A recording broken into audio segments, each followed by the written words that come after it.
Sabarimala സ്വർണ്ണപ്പാളി വിവാദത്തിന്റെ ചുരുളഴിച്ച report SIT അന്വേഷണം കൈമാറിയത് സ്വർണ്ണപ്പാളിയാണെന്ന 2019 assistant എഞ്ചിനീയറായിരുന്ന Sunil റിപ്പോർട്ടിനോട് വെളിപ്പെടുത്തി. പാളി കൈമാറുമ്പോൾ തിരുവാഭരണ കമ്മീഷണർ സ്ഥലത്തുണ്ടായിരുന്നില്ല. 14 പാളികൾ പൊളിച്ചത് ഒറ്റ ദിവസമാണെന്നും മഹസറിൽ 2 ആയതെങ്ങനെയാണെന്ന് അറിയില്ല എന്നും AE വെളിപ്പെടുത്തി.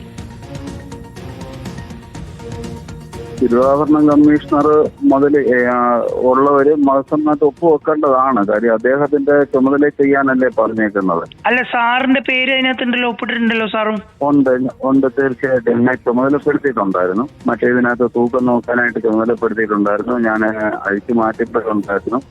തൂക്കം നോക്കിയതിനകത്തുണ്ടായിരുന്നു. മഹസർ പിന്നാണ് തയ്യാറാക്കിയത്. ഞാൻ അതിനകത്ത് ഒപ്പുവിട്ടിട്ടുണ്ട്. അത് സ്വർണം പൂശിയതായിരുന്നു എന്ന് തന്നെയാണ് എന്റെ ഒരു ബോധ്യം. നിങ്ങൾ പറയും ഞാൻ ഇപ്പോഴും സർവീസിലുള്ള ഉദ്യോഗസ്ഥനാണ്, എനിക്ക് പരിമിതികളുണ്ട്. മഹസർ തയ്യാറാക്കി വരുമ്പോൾ നമ്മൾ ആ തൂക്കം മാത്രമേ യഥാർത്ഥത്തിൽ നോക്കത്തുള്ളൂ. തൂക്കി അളന്ന് എഴുതിയതിനകത്തല്ല, തൂക്കി അളന്നെടുത്തതിന് ഞാൻ ബോധ്യപ്പെട്ടിട്ടുണ്ട്.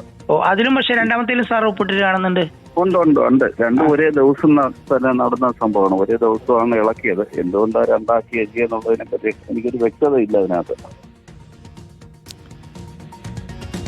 പ്രസാദിന്റെ വിവരങ്ങളുമായി പ്രസാദ്, ഇപ്പോൾ ഈ മഹസർ വായിച്ചു നോക്കാതെയാണോ അസിസ്റ്റന്റ് എഞ്ചിനീയർ ആയിരുന്ന സുനിൽ ഒപ്പിട്ടത്? അതാണോ മനസ്സിലാക്കേണ്ടത്? അതെല്ലാം ഗുരുതരമായ ദുരൂഹതയേറുകയാണ് സ്മൃതി. ഗുരുതരമായ പ്രശ്നത്തിലേക്കാണ് ഇതെല്ലാം വഴിവെക്കുന്നത്. കാരണം മഹസറിലുള്ളതല്ല അവിടെ സംഭവിച്ചത് എന്ന കാര്യം വ്യക്തമായി കഴിഞ്ഞു. ഈ അസിസ്റ്റന്റ് എഞ്ചിനീയർ സംസാരിക്കുന്നതിനിടയിൽ തുടക്കത്തിൽ പലപ്പോഴും പറയുന്നുണ്ട് മഹസർ തയ്യാറാക്കിയത് പിന്നീടാണ് എന്ന്. അത് പിന്നീട് വലിയ പ്രശ്നമാകും എന്നുള്ളത് കൊണ്ടായിരിക്കാം അവസാന ഭാഗത്തേക്ക് വരുമ്പോൾ അല്ല, അവിടെ വെച്ച് തന്നെയാണ് തയ്യാറാക്കിയത് എന്ന രീതിയിൽ ഈ അസിസ്റ്റന്റ് എഞ്ചിനീയർ പറയുന്നുമുണ്ട്. അങ്ങനെ അവിടെ വെച്ച് തന്നെയാണ് തയ്യാറാക്കിയതെങ്കിൽ ആ 2 ഭാഗം എങ്ങനെയാണ് മാറിപ്പോകുന്നത് എന്നുള്ളതാണ് സ്മൃതി. അതായത് തിരുവാഭരണം കമ്മീഷണറുടെയും ദേവസ്വം സ്മിത്തിന്റെയും സാന്നിധ്യത്തിൽ തയ്യാറാക്കിയ മഹസർ എന്ന് മുകളിൽ എഴുതുകയും താഴെ വരുമ്പോൾ തിരുവാഭരണ കമ്മീഷണർ അതിൽ ഒപ്പുവയ്ക്കാതിരിക്കുകയും ചെയ്യുന്നു, ദേവസ്വം സ്മിത്തും ഒപ്പുവയ്ക്കാതിരിക്കുകയും ചെയ്യുന്നു. അതിലും ഈ അസിസ്റ്റന്റ് എഞ്ചിനീയറുടെ സ്ഥിരീകരണമുണ്ട്. അവിടെ തിരുവാഭരണം കമ്മീഷണറായ ബൈജു സാർ ഉണ്ടായിരുന്നില്ല എന്നുള്ളതാണ് അസിസ്റ്റന്റ് എഞ്ചിനീയർ പറയുന്നത്.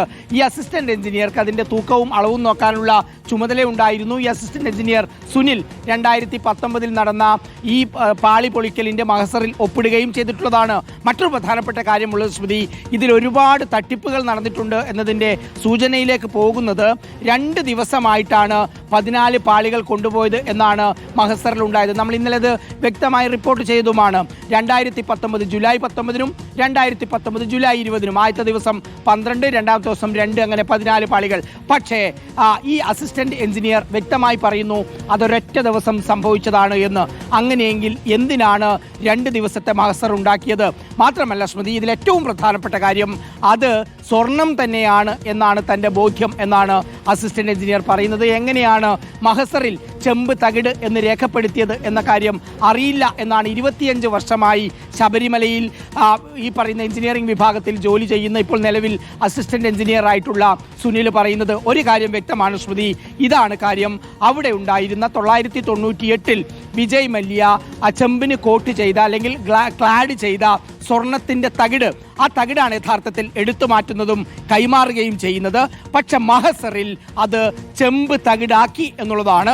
ചുരുക്കം പറഞ്ഞാൽ ശബരിമലയിലെ സ്വർണം അവിടെ നിന്ന് അടിച്ചു മാറ്റുന്നതിന് വേണ്ടി മഹസറിൽ അങ്ങനെ രേഖപ്പെടുത്തി എന്ന് വേണം കരുതാൻ. കാരണം അതിനെല്ലാം ചുമതലയുള്ള തിരുവാഭരണം കമ്മീഷണർ ഇല്ലാതെ എങ്ങനെ ദേവസ്വത്തിന്റെ ഒരു സ്വത്ത് ഏറ്റവും പ്രധാനപ്പെട്ട ഭാഗം അഴിച്ചു കൊടുത്തു എന്നുള്ളതാണ് ഉയരുന്ന പ്രധാനപ്പെട്ട ചോദ്യം. ദേവസ്വത്തിന്റെ ഭാഗമായിട്ടുള്ള എക്സിക്യൂട്ടീവ് ഓഫീസർ മുതൽ താഴേക്ക് ഓരോ ഉദ്യോഗസ്ഥരും അതിൽ മറുപടി പറയേണ്ടി വരും. ഒരു കാര്യം ഉറപ്പിക്കുന്നു, അവിടെ ഉണ്ടായത് സ്വർണമാണ്, സ്വർണം പൊതിഞ്ഞ ചെമ്പ് പാളിയാണ് ഉണ്ടായത്. പക്ഷെ മഹസറിൽ ബോധപൂർവം ചെമ്പ് പാളി എന്ന്, ചെമ്പ് തകിട് എന്ന് എഴുതി വെച്ചതാണ് എന്ന സ്ഥിരീകരണത്തിലേക്കാണ് ഇതിലൂടെ കൂടി എത്തുന്നത് സ്മൃതി. ശരി, ടി പ്രസാദാണ് വിശദാംശങ്ങൾ നൽകിയത്.